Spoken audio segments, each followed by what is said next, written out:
എല്ലാവർക്കും നമസ്കാരം.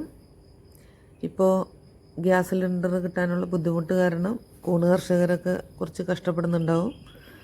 ചോളം വേവിക്കാനും അറക്കപ്പൊടി വേവിക്കാനും എല്ലാം ഗ്യാസ് ഇല്ലാത്തതുകൊണ്ട് കഷ്ടപ്പെടുന്നുണ്ടാവും. അപ്പോൾ അതിനൊരു വേറൊരു മാർഗമാണിത്.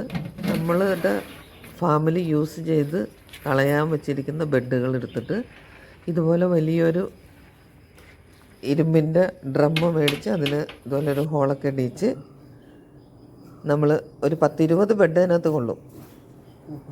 ഇത് ചെറുത് വീട്ടാവശ്യത്തിന് വേണ്ടിയിട്ട് അരി വയ്ക്കാനും കറി വയ്ക്കാനൊക്കെ ആയിട്ട് ഉപയോഗിക്കാം. അപ്പോൾ നമ്മുടെ ഫാമും വൃത്തിയായി കിടക്കും. കാരണം ദിവസം ഒരു 20 ബെഡ് അങ്ങോട്ട് പോയി കിട്ടുകയാണെന്നുണ്ടെങ്കിൽ നമ്മുടെ ഫാമിൽ വൃത്തി ഉണ്ടാവും, കണ്ടാമിനേഷൻ ഫ്രീ ആവും. അതുകൂടാതെ ഇന്ധന ലാഭം. ഒരു ട്രംപ് വിചാരിച്ചാൽ നമ്മൾ തോൽപ്പിക്കാൻ പറ്റും.